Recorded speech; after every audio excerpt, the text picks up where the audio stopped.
Bonjour et bienvenue dans votre émission Une histoire, un espoir, association humanitaire, culturelle, de dialogue qui œuvre pour un monde meilleur et plus juste. C'est aussi des personnes qui ont besoin d'être entendues, de raconter leur histoire pour être soutenues psychologiquement, physiquement ou financièrement. La concrétisation d'un projet se fait ensemble, main dans la main. L'espoir est un mot puissant qui peut sauver des vies et soulager des cœurs et des âmes. C'est aussi l'importance d'aider son prochain, de favoriser l'inclusion et de mettre en avant la richesse de la diversité. Aujourd'hui, nous avons le plaisir d'accueillir des parents d'élèves dont les enfants ont été scolarisés dans des écoles privées du réseau Espérance Banlieue. Ce réseau Espérance Banlieue plaide pour une liberté plus large de l'enseignement. Espérance Banlieue a créé plus d'une vingtaine d'écoles traditionnalistes hors contrat grâce aux fonds de grandes entreprises et qui ont pour objectif de favoriser l'accès de tous les enfants de banlieue à une instruction de qualité.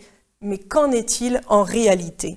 Donc ils sont là avec nous aujourd'hui sur RTV pour parler justement de leurs enfants et de ces écoles. Alors nous avons Aïcha, qui est auxiliaire de crèche, mère de 4 enfants, dont 2 étaient scolarisés à l'école Charles Péguy à Sartrouville. Irène, secrétaire, mère d'un enfant qui était scolarisé à Cours-Charlemagne à Argenteuil. Delphine, mère au foyer 5 enfants, dont 2 enfants qui étaient scolarisés, un à Charles Péguy et un à Cours-Charlemagne à Argenteuil. Donc elles sont là. Elles sont là devant vous aujourd'hui pour parler de leurs enfants, de leur histoire. Bonjour à toutes. Bonjour. Merci d'être là aujourd'hui donc sur le plateau d'une histoire, un espoir. Donc là, vous venez pour parler de votre histoire chacune. C'est important justement de parler parce que vous venez dénoncer des dérives du réseau Espérance Banlieue, des violences psychologiques, physiques, des humiliations, des traumatismes. Mais avant de rentrer justement dans le vif du sujet, qu'est-ce qui vous a poussé à inscrire vos enfants dans ce genre d'établissement, ces écoles qui sont là justement pour les enfants de banlieue, hein? C'est ça, Aïcha? Oui. Alors, moi, dans un premier temps, j'avais entendu parler de cette école. Donc, je me suis dit, pourquoi pas aller visiter. Donc, j'ai été visiter l'école. J'ai tout de suite été séduit, déjà par l'accueil. Dans un premier temps, quand je suis arrivée, c'était vraiment un très bel accueil. Bienveillant? Très bienveillant. Je dirais que même bienveillant. Voilà. Plus que bienveillant. Ils étaient d'une gentillesse.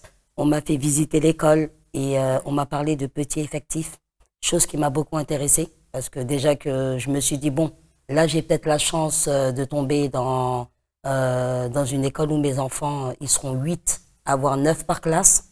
On m'a parlé de la sécurité, on m'a parlé de mettre en avant les enfants, à savoir que moi j'ai une fille qui était assez réservée et très timide.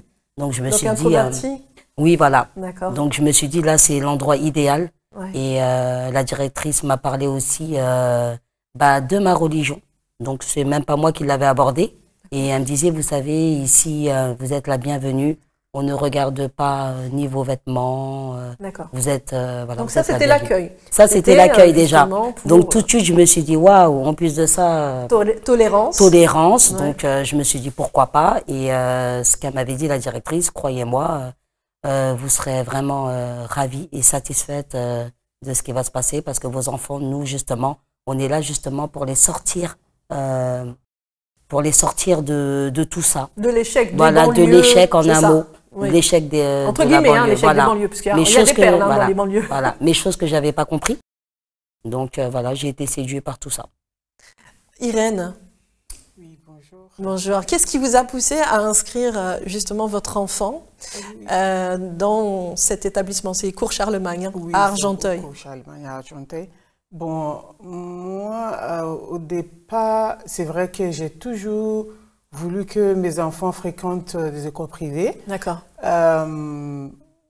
Premièrement, pour ce que j'ai entendu parler de ces écoles autour de nous. Donc, bon, un jour, je venais du travail, j'ai vu une banderole en face de la gare. Donc, qui dit Cours-Charlemagne, école privée, j'ai dit, oh, pourquoi pas. Donc, tout de suite, je suis allée voir les directeurs qui m'a bien accueilli aussi, comme Aïcha nous a dit. Et puis, il m'a expliqué cette histoire de petits effectifs, tout ça là. Et j'ai dit, OK, moi, ça m'intéresse beaucoup parce que je sais aussi que là, les enfants seront bien encadrés, ils sont stricts et tout. Donc, oui, il y a des règles, c'est ça. Et tout. Donc, j'ai tout de suite inscrit mon fils. C'était en 2017, il était en CP. Et au début, bon, il aimait bien cette école. Bon, même pour ça, j'ai même encouragé une autre maman à inscrire son enfant. À inscrire son enfant là-bas. D'accord. Parce que j'étais tellement séduite aussi pour toutes les histoires, ce qu'ils nous ont raconté. Et ça, vos enfants seront bien encadrés. Ça, ils ont expliqué même les méthodes d'enseignement. C'est pas Montessori, mais il y a l'autre, j'ai un peu oublié. Donc, je suis allée voir l'autre voisine. J'ai dit, mais tu sais, je viens de découvrir une école privée, mais ça me semble très bien. Donc, il faut inscrire ton enfant aussi là-bas. Et elle m'a écoutée. Elle aussi, elle est allée inscrire son enfant. Mais après, c'était le cauchemar. Après une année... On va y revenir. Delphine? On m'a parlé de cette école. Donc, je suis partie la visiter. Il y avait une porte ouverte, justement, parce qu'ils font des portes ouvertes pour visiter les écoles. Donc, je suis partie à cette porte ouverte et pareil, j'ai été bien accueillie par les professeurs, par des parents qui étaient déjà là-bas en fait. Et justement, parce que même quand on était là-bas, même nous, personnellement, ils nous demandaient de venir en fait pour les nouveaux parents.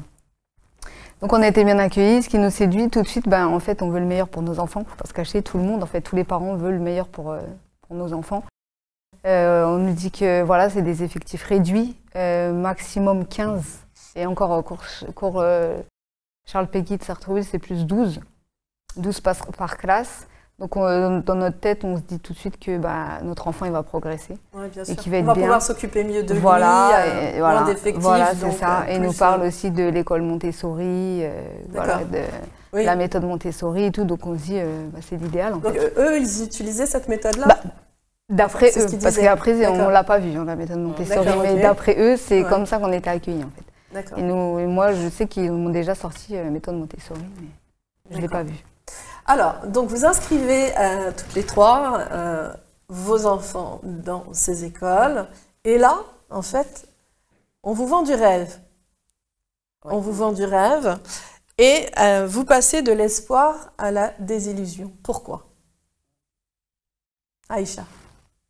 Il y en a tellement à dire, mais je ne sais pas par où commencer honnêtement. Mais moi, ma première année, si vous voulez, au début, ça allait un petit peu. Arrivé à un moment, ça commençait à... La première année, c'est-à-dire CP? Oui, CP, parce que moi, j'avais mis mon fils et j'aimerais bien préciser, vraiment pour qu'on passe de l'espoir au cauchemar. Moi, ma première année, je m'en souviens qu'on m'avait même convoqué pour me dire que mes enfants étaient très bien éduqués, que c'était des enfants exemplaires, et qu'il ne fallait pas que je m'inquiète, qu'au niveau des notes, ils allaient évoluer et qu'en gros, ils allaient en ressortir, mais nickel. Donc, la première année, mes enfants ils vont à l'école, tout se passe à peu près bien, on va dire. Arrivant au milieu d'année, ils commencent à avoir des petits problèmes. Je vois j'avais un petit garçon qui était là-bas, celui dont on m'avait convoqué pour me dire qu'il était très bien éduqué, etc. On commence à me dire, ça commence à mal se passer. Pourquoi ça se passe mal? Des choses du quotidien. Hein. Aujourd'hui, il y a eu une petite bagarre. Comme tous les enfants. Voilà, comme tous les enfants. Et petit à petit, moi, déjà, je commençais à remarquer une chose, c'est que mon fils, bien sûr, n'est pas un saint. Et le but n'est pas que mon fils devienne un saint. C'est un enfant. Voilà, c'est un enfant. Voilà. Donc, petit à petit, déjà, je voyais le changement de comportement par rapport à mon fils. Il se sentait pas très bien. Il me disait qu'il aimait beaucoup sa maîtresse, qui a été très protectrice, si je peux me permettre, avec mon fils, je le reconnais, au CP. Mais malgré tout, mon fils, il commence à être pas bien. Il ne voulait plus aller à l'école et je ne comprenais pas. Donc, il disait quoi quand il rentrait à la maison? Il me disait, maman, je ne veux plus cette école, je ne veux plus cette école. Et il me disait, pourquoi est-ce qu'on ne va pas dans l'école en bas de chez nous? Pourquoi on est là-bas? Et moi, je lui disais forcément, écoute, c'est pour ton bien, tu vas me remercier plus tard. Voilà. Et petit à petit, je voyais que ça n'allait plus du tout, comme je vous ai dit. Ouais. Et quand j'allais à l'école, bah, automatiquement, vu que j'avais oublié de préciser, quand on rentre dans ces écoles, la directrice nous regarde, on se regarde dans les yeux.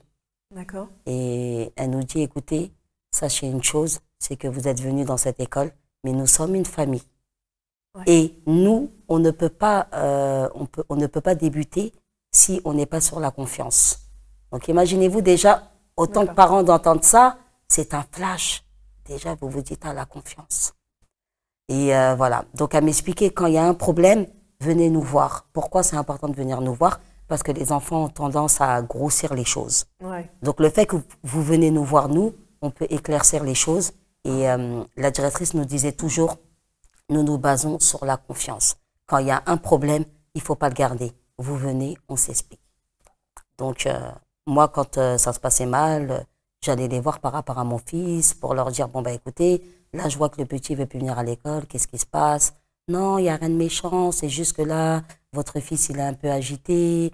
On me sortait, voilà, tous les jours des excuses, jusqu'à ce que ça pète. D'accord, on va y revenir. On va donner d'abord la parole aussi à Delphine pour nous expliquer en fait comment ça se passait à la maison quand vos enfants ils rentraient à la maison de ces écoles. Voilà, en fait, ce que j'ai compris par la suite, c'est qu'en fait, la première année, on va dire que tout se passe relativement bien. Ouais. Parce qu'en fait, on dirait qu'ils, je sais pas, ils ont une technique en fait pour, on va dire, laver le cerveau un petit peu.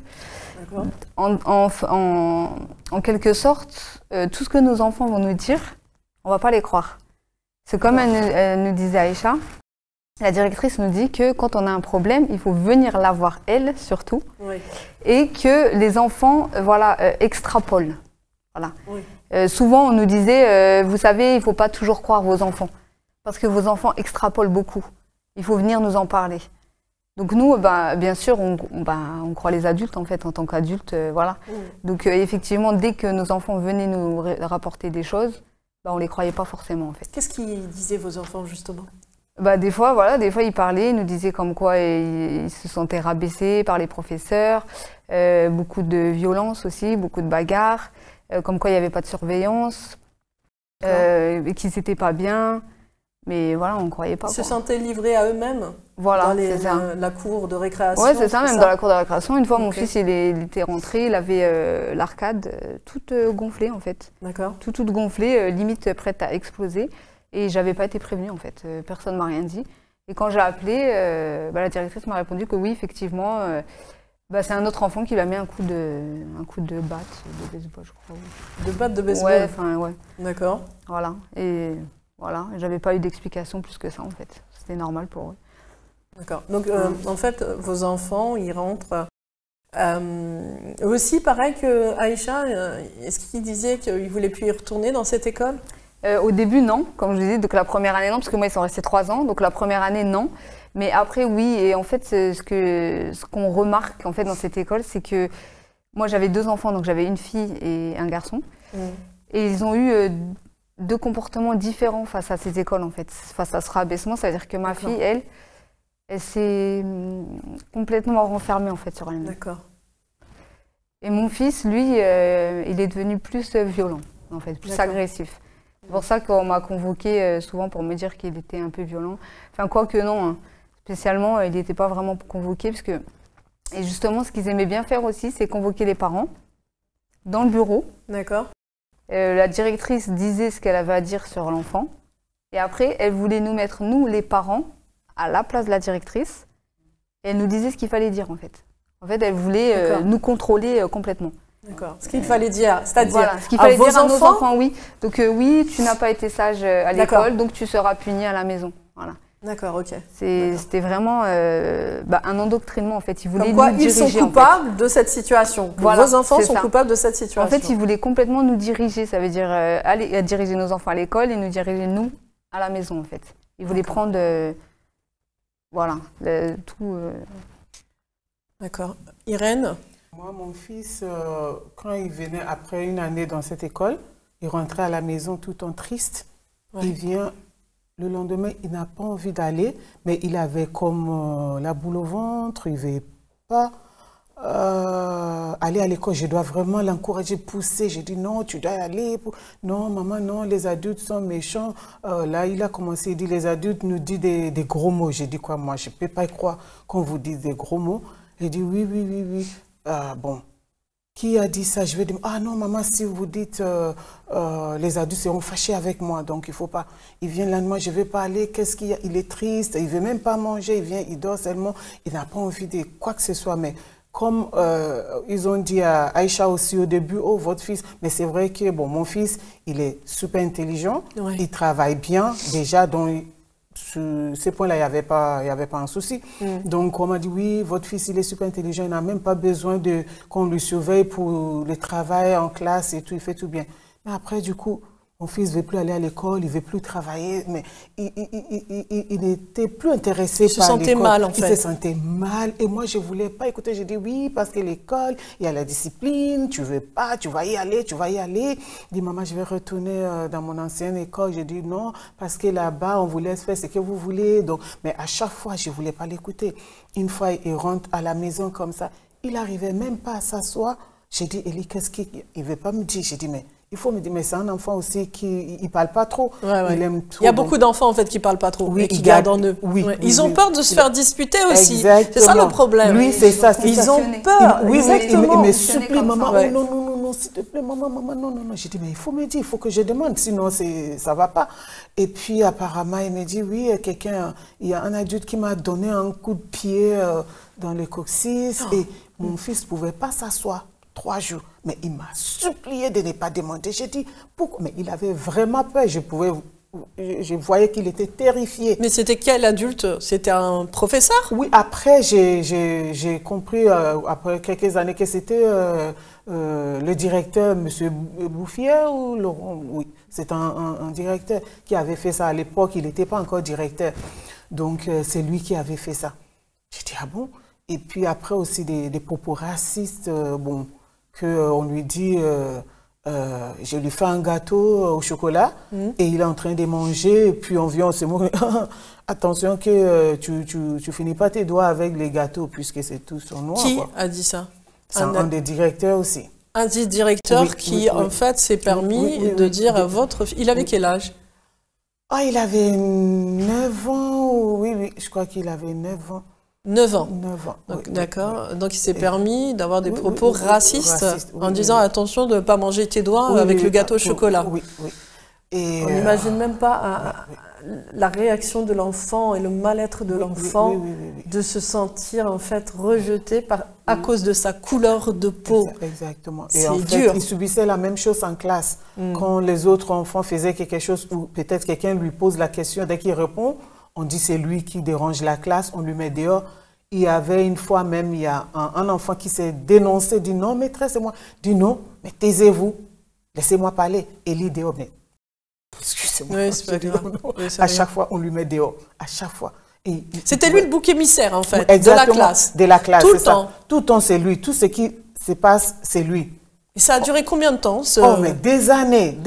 Et ce qui m'a fait mal, c'est qu'à chaque fois, mon fils me disait, j'ai dit, non, la maîtresse a toujours raison. Si tu n'avais pas fait quelque chose, aussi. Oui, la maîtresse n'allait pas dire. Eux nous le disent, mais les professeurs ont toujours raison. Et puis, il me fait, mais maman, tu ne me crois jamais. À chaque fois, j'ai dit, mais oui, la maîtresse a toujours raison parce que vous, les enfants, vous dérangez.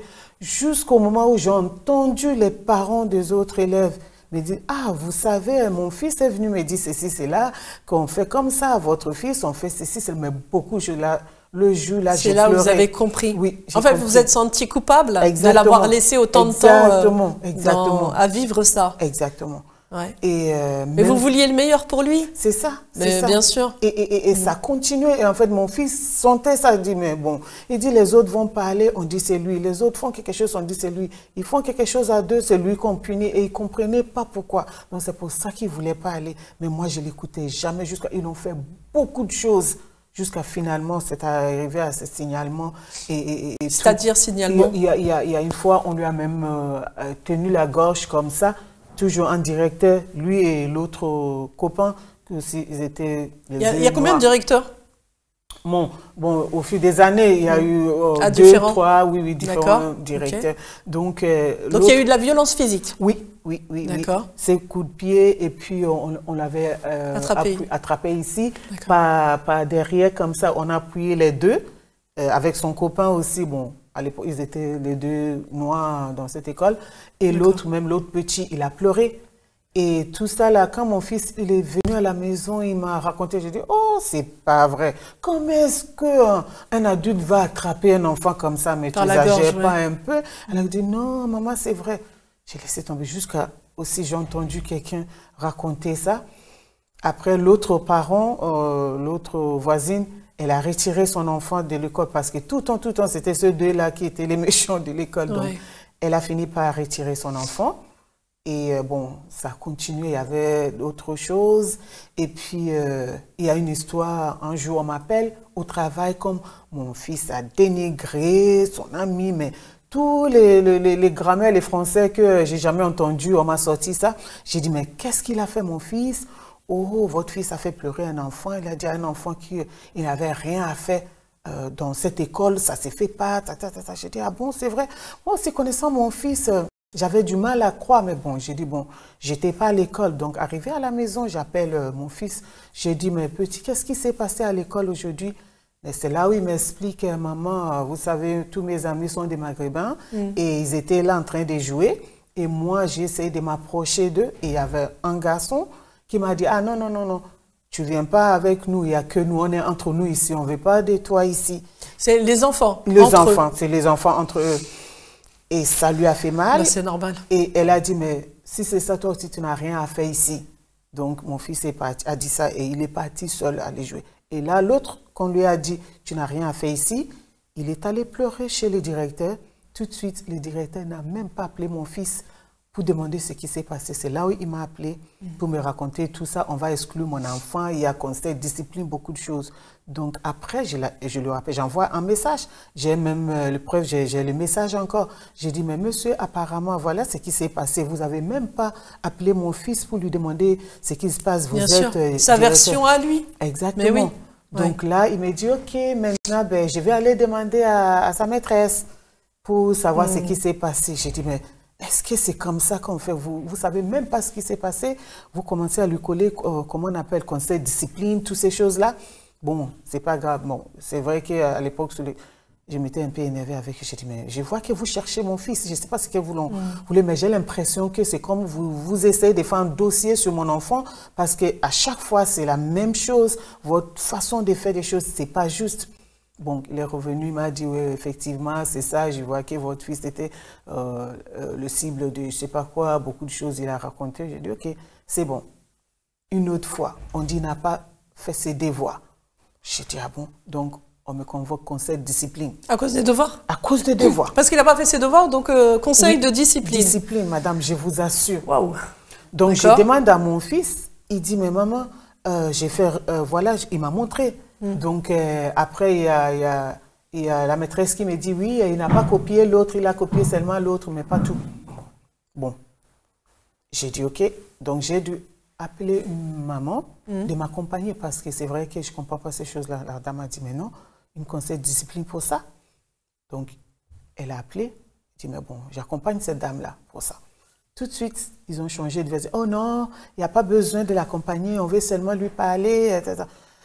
D'accord. En fait, on ne voulait pas que vous soyez accompagné. Exactement. En fait, on voulait justement vous faire les reproches que votre enfant, qu'est-ce qui se passe à la maison, pourquoi il est comme ça.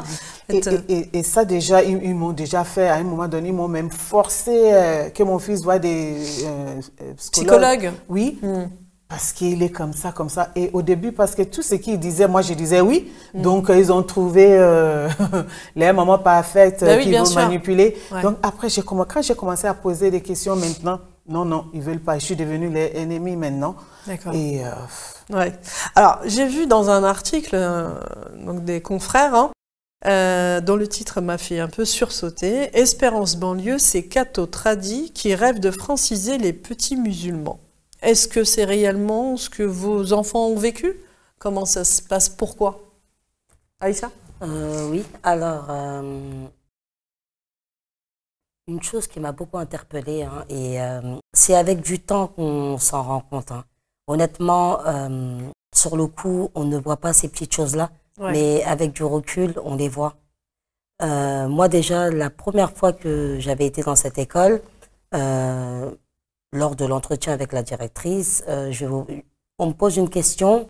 En fait, on vous pose des questions sur vos familles, comment ça se passe, qu'est-ce que vous faites à la maison, est-ce que les enfants ont chacun leur chambre. On vous pose vraiment beaucoup de questions avec du recul un peu osé, si je peux me permettre. Et on me pose une question, arrivé à un moment, c'est vous mangez comment? Vous mangez comment? Oui, d'accord. Moi, je réponds, écoutez, on mange le soir, on dîne à partir de 20h aussi. Et là, la directrice me regarde. Non, je ne parle pas de ça. Je voulais savoir de quelle façon vous mangez. Je ne comprends toujours pas la question, hein. Naïf, en toute honnêteté. Donc, je lui dis oui, on mange à 20h le soir. Je lui dis pourquoi est-ce que vous voulez savoir si on mange ensemble? Elle me dit oui. Je lui dis oui, on mange à table, on mange ensemble. Elle me dit ah, et de quelle façon? Je lui dis écoutez, on mange de toute variété. J'avais toujours pas compris la question. Elle me dit ah, et vous mangez de toute variété, tous ensemble à table? Je lui dis oui. Et ce que la directrice voulait savoir, elle a bien fini par me le poser, vu que je comprenais pas la question, et je voulais savoir si vous mangez dans des assiettes, vous mangez dans le même plat, avec les mains. Et là, j'ai compris. Et là, je lui dis ah. Je lui dis écoutez, faut aller me poser la question tout simplement. Je lui dis mais votre question, elle m'étonne un petit peu. Pourquoi cette question? Elle me dit non, c'est tout simplement pour savoir parce que je m'intéresse aux cultures. D'accord. Je lui dis bon ok. Je lui dis si vous voulez savoir comment on mange, oui, on mange dans un grand plat. Ça dépend de ce qu'on mange. On peut manger avec des couverts comme on peut manger à la main. C'est culturel chez nous. Exactement. Et j'ai une double culture autant que française. J'ai aussi une culture. Donc je me passe de cette question, mais je vous cache pas que je rentre chez moi et je me pose quand même des questions. Mais malgré tout, bon, je me dis c'est pas grave. Je me dis bon, c'était une simple question. J'essaye de pas trop me poser de questions. On avait la levée des drapeaux. Donc c'était tous les matins. Tous les matins. Nous c'était le soir. Nous, c'était le soir. Et les enfants? Oui, les enfants. Les enfants, ça se le passe soir, comment? tous les soirs. À partir de 16h20, si je ne me trompe pas, ça a commencé là. 16h30, donc moi, j'arrivais à 20 justement. Quand j'ai commencé à me poser beaucoup de questions, donc j'arrivais à 20. Et la levée des drapeaux, ça se passe comment? Donc, on chante la Marseillaise. Je n'ai rien contre la Marseillaise. Les parents aussi? Parfois, ils nous demandaient aux parents si on voulait la chanter. Hein. Voilà. Mais c'était vraiment les enfants. Surtout les enfants. Les enfants, ils chantent la Marseillaise le matin et à 16h20. Voilà. C'est ça. Et avant ça aussi, ils expliquent ce qui s'est passé dans la journée. Oui, ils expliquent la journée. Voilà. Les enfants, ils chantent. Ce qu'ils ont fait de bien, ce qu'ils n'ont pas fait de bien, devant tout le monde, en fait. D'accord. Donc devant tout le monde, en fait, on dit ah bah toi, t'as pas été gentil. On va féliciter on va féliciter les élèves. Ils vont chanter la Marseillaise. Voilà. Et on va leur dire ce qu'ils ont fait de bon et ce qu'ils ont fait de moins bon. Donc voilà, et déjà, j'ai rien contre la Marseillaise, mais comme je vous disais, le fait qu'un jour j'arrive, je vois mon fils et je vois qu'on le reprend, parce que c'était été comme hiver, même dès qu'il neigeait, même dès qu'il faisait froid. Donc du coup, moi, mon fils, quand il faisait froid, il se couvrait la tête et il mettait les mains dans les poches. Et on le reprenait. Parce que pendant la Marseillaise, il devait adopter une certaine tenue. Ouais. Donc, c'est qu'il n'avait pas... On ne devait pas mettre les mains dans les poches, on ne devait pas avoir la tête couverte. Ils avaient des uniformes, hein? On devait poser la main sur le cœur. D'accord. Voilà. Okay. Et ils avaient aussi des uniformes qu'ils devaient porter. Donc, quand on parle un peu de vouloir les franciser, mes enfants sont français. Oui, dans un premier temps. Bien sûr. La Marseillaise, mes enfants, ils la connaissent parce que mon fils, il regarde le foot. Donc, déjà, voilà. Sûr. Et il y avait plein de choses de ce genre-là, avec du recul, plein de choses. Par exemple, on nous parlait beaucoup de l'histoire française, chose qui est très intéressante, autant que français. Bien sûr. Donc, on est intéressé par notre histoire.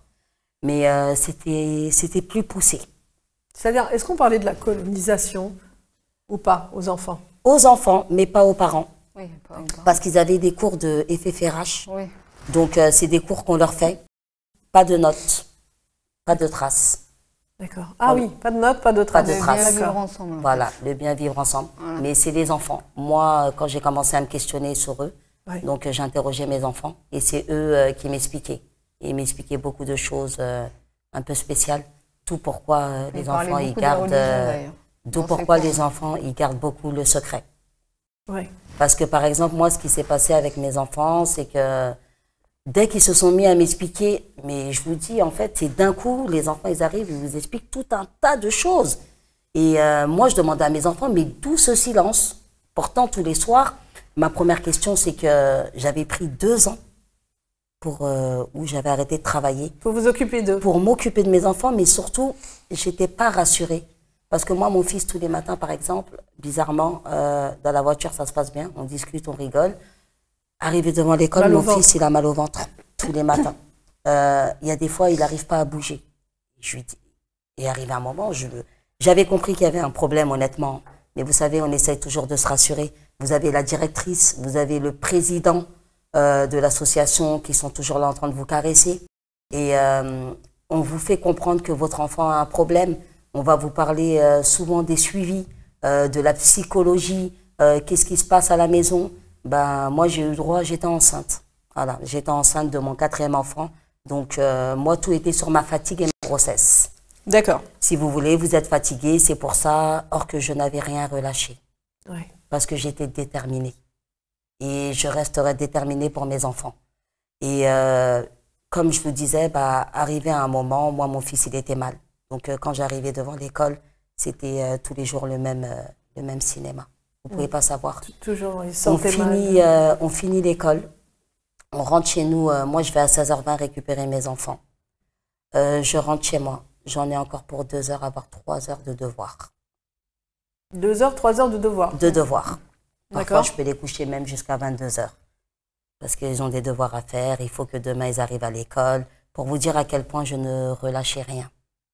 En fait, c'était stressant pour vous tous. C'était un stress. On a l'impression en fait que vous viviez dans une prison. C'est permanent. C'est permanent. Il n'y a pas de liberté. Non. Pourtant, l'objectif justement de cette école, c'est plus de liberté, plus large de l'enseignement.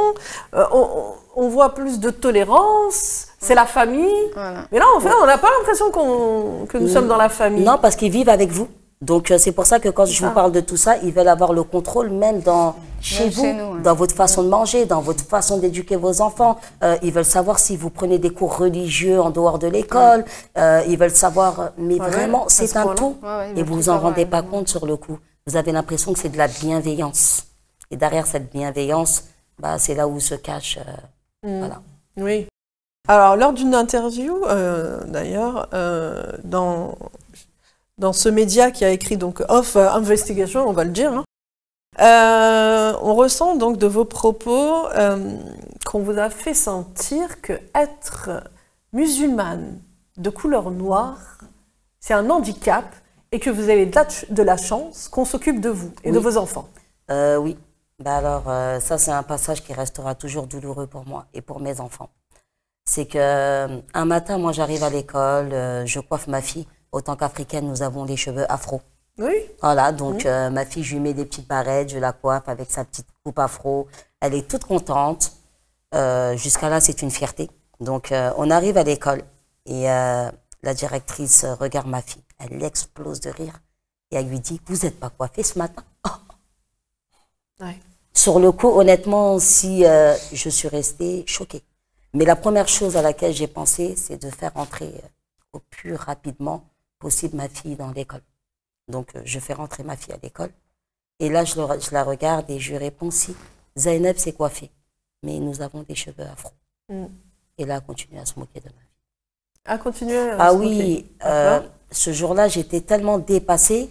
J'avais déjà vu qu'il y avait déjà beaucoup de choses et je commençais à me poser beaucoup de questions. Donc, je lui réponds, je pars. Et j'ai eu aussi droit un jour à « on me tolère ». Donc, c'est cette fameuse histoire donc, où la directrice me dit, parce que justement, les problèmes commencent quand vous êtes en désaccord avec eux. Donc, je vais la voir encore pour des choses qui se passent de grave dans leur établissement. Et ce qu'elle me répond, la directrice, c'est « estimez-vous heureuse, des gens vous tolèrent ». Je lui dis « c'est-à-dire que vous me tolérez ?» Elle me regarde, de la tête aux pieds, on vous tolère. Donc moi, quand on me tolère, je me regarde, je lui dis, je rêve, vous me tolérez? Elle me dit oui. Je lui dis, mais vous me tolérez dans quel sens? Je lui dis, autant que noire et musulmane. Elle me dit, tout à fait. Donc vous avez beaucoup de chance d'être dans notre établissement, parce que c'est pas partout qu'on va vous accepter de cette façon-là. Delphine, et vous? Vous avez vécu aussi ce genre d'humiliation? Non, moi, contrairement à Aïcha, non, on ne m'a pas fait de reproches. En fait, comme elle disait Aïcha, en fait, tout va bien jusqu'au jour où on commence à se réveiller. En fait, à poser des questions. Voilà, à sortir de cet endoctrinement, se poser des questions. Et c'est là que, ça y est, on se dit que tout va bien. Et pour revenir d'ailleurs sur la question de tout à l'heure, moi, personnellement, j'ai été à une réunion un jour où le président a clairement dit haut et fort, nous, dans cette école, ce qu'on souhaite, c'est que vos enfants deviennent français. Voilà. Mais ils sont français déjà. Voilà. Oui, ils sont français. Ils sont de cultures différentes, mais ils sont français. Voilà. Donc là, on comprend bien que pour eux, c'est une grande gênance. Et pour faire suite aussi, au niveau des humiliations, ma fille, on lui a un jour, elle récitait une poésie. Et vu qu'elle est, comme je vous ai dit tout à l'heure, très renfermée, donc sa poésie, elle la connaissait par cœur, mais elle n'a pas mis le ton. Donc ça n'a pas plu à la professeure qui lui a dit vous êtes en 5e, vous ne savez même pas réciter une poésie, vous ne servez vraiment à rien. Voilà, c'était ça, ce genre d'humiliation en fait. C'est dégueu sur le manque de confiance en eux, les pauvres, les enfants, c'est difficile après. Voilà. Et vous, Irène? Oui, bon, moi aussi, un peu pareil. Bon, il y avait des moments quand on humiliait mon fils. C'est aussi ce sujet des poésies. Je crois qu'il avait raconté ou il avait écrit, il a laissé un point quelque part. Pour ça, on lui a mis 0. Mon fils a pleuré. Pour un point? Oui, quelque chose qu'il a laissé, un point. D'accord, donc c'est vraiment... On lui a mis 0. Ouais. Et à un moment, on lui dit, mais la façon que tu es, je crois que tu seras bien d'être un militaire. Donc, un jour, on va t'amener, on s'apprêtait à l'amener sur un camp, quelque part, je ne sais pas si c'est un camp militaire, pour aller faire quoi. Au début, quand il m'a dit ça, moi, je n'ai pas fait attention à ça.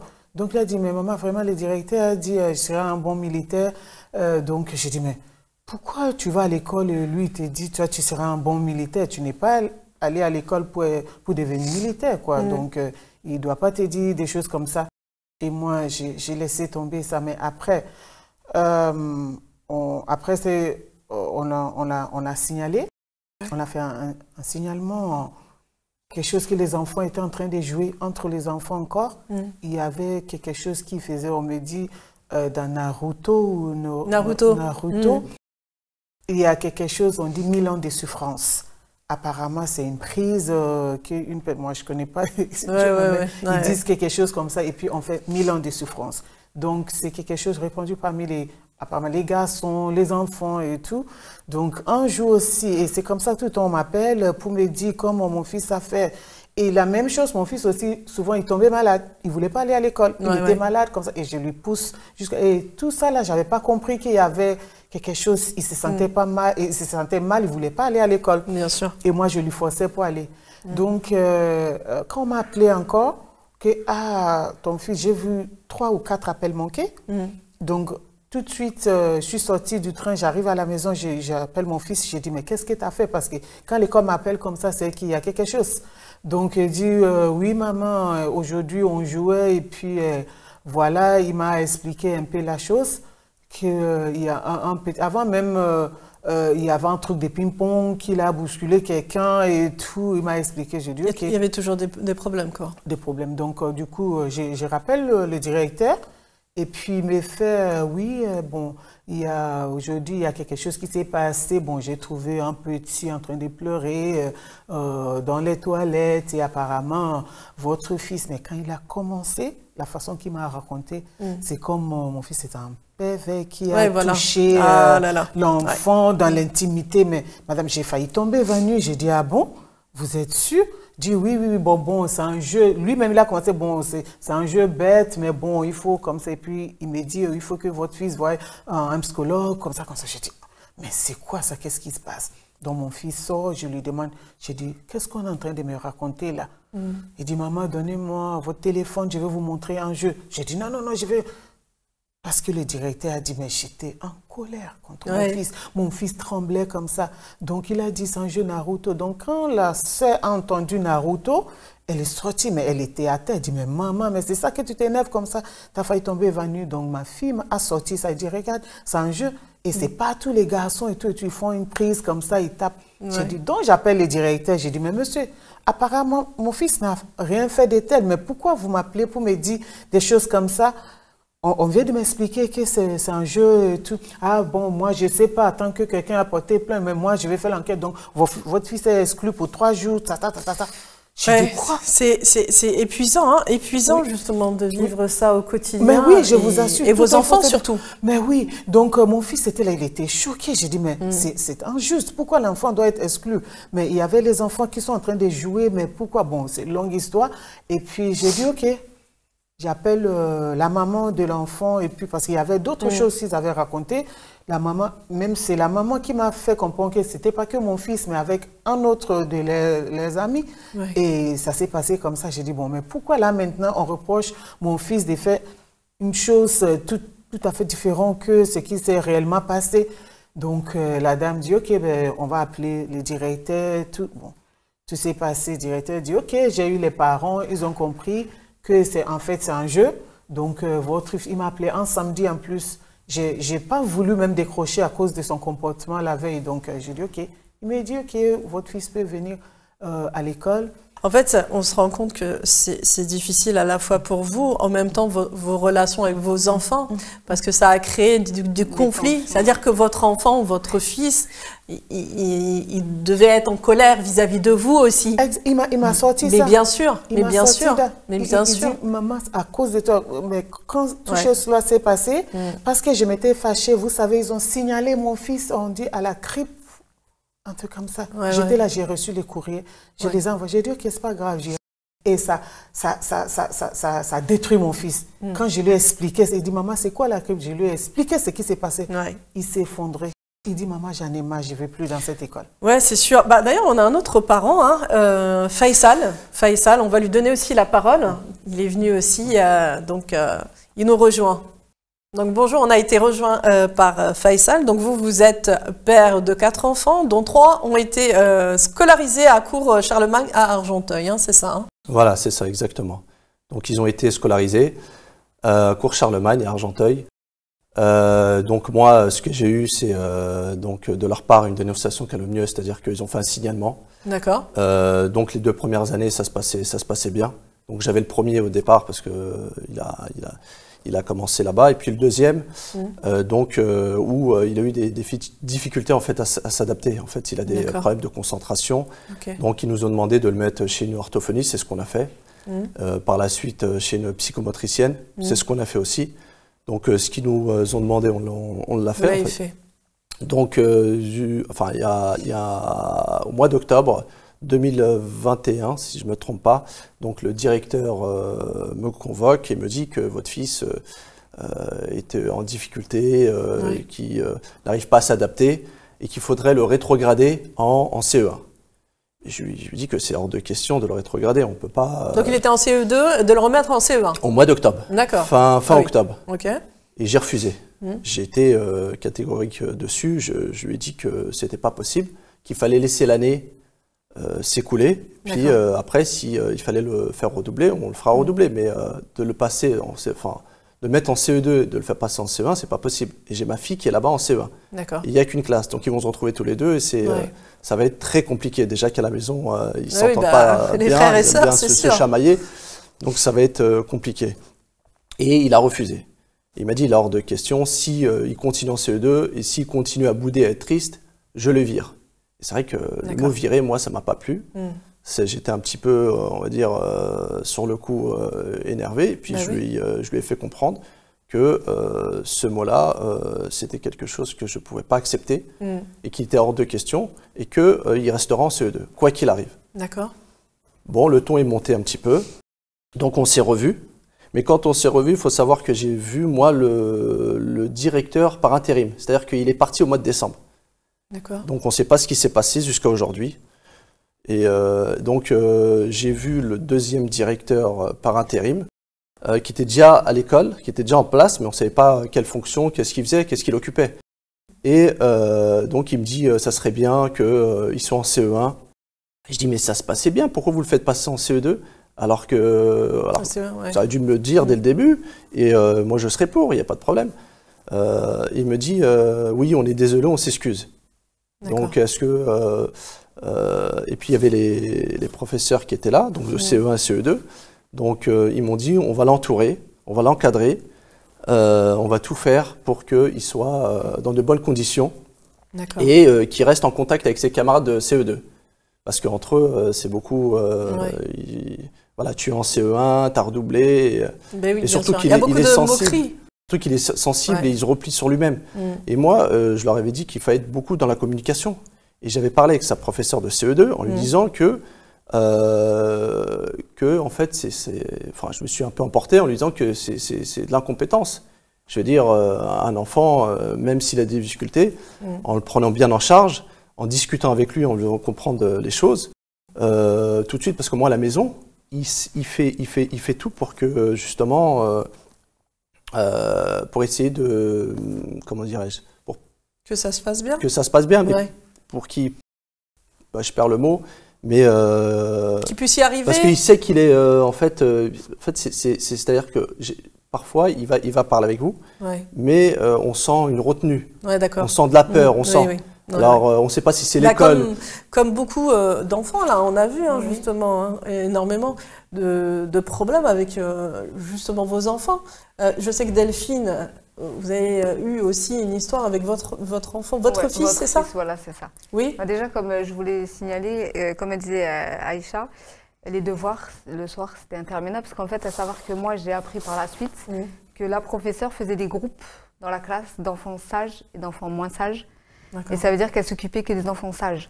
C'est-à-dire que moi, personnellement, je devais rattraper tout le programme de la journée le soir. C'est-à-dire que mon fils a été à l'école toute la journée, a été rabaissé, humilié. Et plus le soir, moi, j'étais avec lui 2 heures, voire 2h30 facile de devoir pour rattraper la journée. Et ce qui a fait exploser justement l'histoire, comme on disait, quand on est en conflit, il y a eu des violences sur mon fils. Une professeure a levé la main sur mon fils. D'accord. Elle l'a frappé. Voilà. Une fois, en fait, elle l'a poussé dans le mur, donc pour le punir. Donc moi, je ne le croyais pas. Mon fils est revenu en pleurs pendant 30 minutes, mais je suis quand même partie, parce que comme on disait, il faut croire les professeurs. Je suis partie voir la professeure qui m'a dit qu'elle l'avait juste puni. Et ensuite, une autre fois, il est revenu en pleurant, en disant comme quoi la professeure l'a frappé, l'a jeté par terre et a frappé son camarade. D'accord. Voilà. Donc, ce qui a été fait par la suite, tous les élèves ont confirmé qu'il y avait des violences. En fait, il y avait des violences sur tous les garçons. Les garçons n'ont pas particulièrement parlé, c'est mon fils qui a parlé, parce qu'en fait, la professeure avait mis une nouvelle règle en place. Ça faisait partie du règlement, en fait. Que si... pas parler à la maison. Oui, non, surtout que si les garçons frappaient une fille, en fait, la professeure retapait le garçon. C'est pour ça que les garçons ne parlaient pas. Et donc, par la suite, vu que c'est mon fils qui a parlé, c'est mon fils qu'on a renvoyé de l'école. Si je peux me permettre, en fait, je vais juste continuer, je vais essayer d'être rapide dessus. Il me reste 3 minutes. Et moi, par rapport au signalement, donc en fait, quand ils m'avaient convoqué avec mon fils pour le rétrogradé en CE1, en disant qu'ils allaient l'entourer, qu'ils allaient être à côté, ça a duré 3 mois. Plus de messages de la professeure, plus rien du tout. Alors qu'on avait des retours à chaque fois qu'en CE1, il était bien, que ça se passait bien, qu'il n'y a pas de problème. Et au mois de fin juin, donc le 29, mes enfants arrivent de l'école en pleurs, en me disant qu'un policier est venu à l'école, venu les interroger individuellement.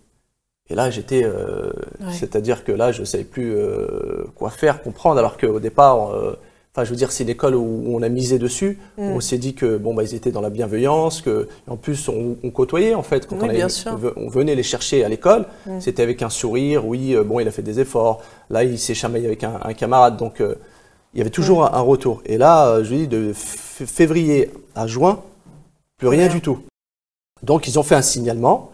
Et parce que mon fils avait un cocard, il s'était cogné la porte en jouant avec ses cousins. Et ils ne m'ont même pas convoqué, rien du tout. Silence radio. jusqu'à que le policier, le jour même, après, quand il est parti les voir à l'école, il m'a contacté, il m'a dit, voilà, vos enfants ont eu un signalement. Donc, il m'a expliqué un petit peu que il m'a posé pas mal de questions. Est-ce qu'il mangeait bien? Est-ce qu'il s'habillait bien? Oui, toutes les questions. Mais c'est des questions où vous pouvez même pas, même moi dans ma tête, ça rentre même pas. Ce que je veux dire, c'est on est des parents où justement on est investi, on fait tout pour. Et si on l'a mis dans ces écoles-là justement, qui n'est pas gratuite. Donc, bien sûr, c'est une école privée, oui, qu'on paye. Une école privée, et on s'est dit justement pour qu'ils évoluent, mais rapidement, qu'on les prenne bien en charge. Je pense et en fait, c'est tout l'inverse de ce qui s'est passé. Et les enfants, c'est ce qu'ils disaient tout à l'heure, et je rejoins, c'est-à-dire quand ils arrivent à la maison, et nous, avec le travail, c'est pas évident aussi. Donc, en fait, on leur posait des questions, est-ce que ça se passait bien, tout ça, mais eux, ils n'ont pas voulu trop. Ils sont dans la retenue, c'est normal. Ils ont peur du travail, c'est ça.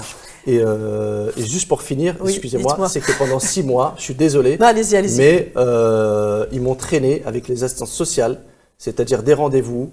On était surveillés, sont venus à la maison pendant 6 mois. Justement du signalement à la police. C'est ça. Et le 7 septembre, donc j'étais convoqué parce qu'il a laissé passer, si vous voulez, l'officier a laissé passer les vacances pour pas m'embêter dessus. Et on s'est revus. Et j'ai reçu une lettre de la cellule départementale qui classait l'affaire sans suite. Oui, bien sûr, il n'y a pas de preuve. Donc il n'y avait rien du tout. De dossier. Tout ce qu'ils avaient raconté pour grossir la situation, que je ne payais pas l'école alors que j'ai les factures, j'ai tout ce qu'il faut. Donc là, si vous voulez, donc le classement sans suite, ça voulait tout dire. Et je sensibilise un petit peu les familles en leur disant de faire très attention à ces écoles-là, qui derrière tout ça, voilà, vous montre pas la réelle vérité de ce qui se passe à l'intérieur. Aïcha? Oui, vous avez quand on parle que les enfants ils parlent pas beaucoup, c'est que j'avais perdu mes mots tout à l'heure parce que j'avais été coupée. Mais c'est la règle, ils ont une règle là-bas, c'est la règle des 3 tamis.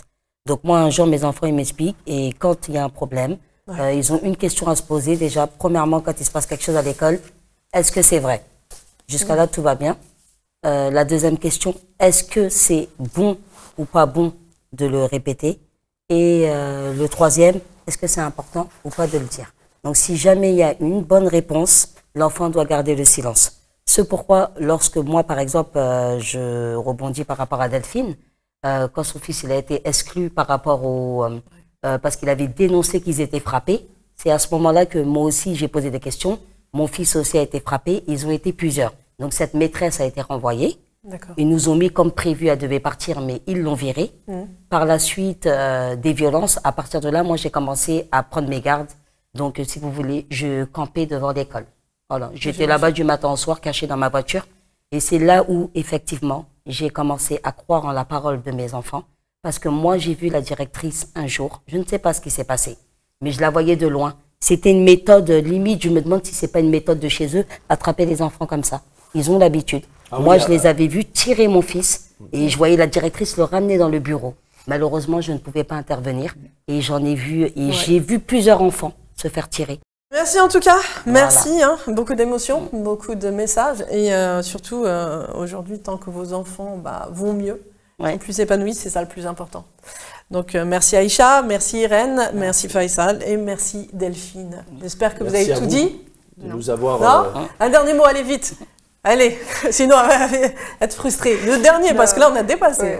C'était juste pour rajouter que quand nos enfants ont parlé, on dit qu'ils se sont fait frapper, et ils ont subi une pression psychologique pendant toutes les récréations par la directrice, en disant vous mentez, vous mentez, vous mentez, et que mon fils a fait plus de 2 semaines de cauchemars en se réveillant la nuit, en disant non, croyez-moi, je ne mens pas. Merci en tout cas, merci à vous. Le rêve devient illusoire. Voilà, c'est le mot de la fin, le rêve devient une désillusion. Merci à vous tous, merci à vous de nous avoir suivis sur RTV pour cette émission Une histoire, un espoir. Au revoir, à très bientôt.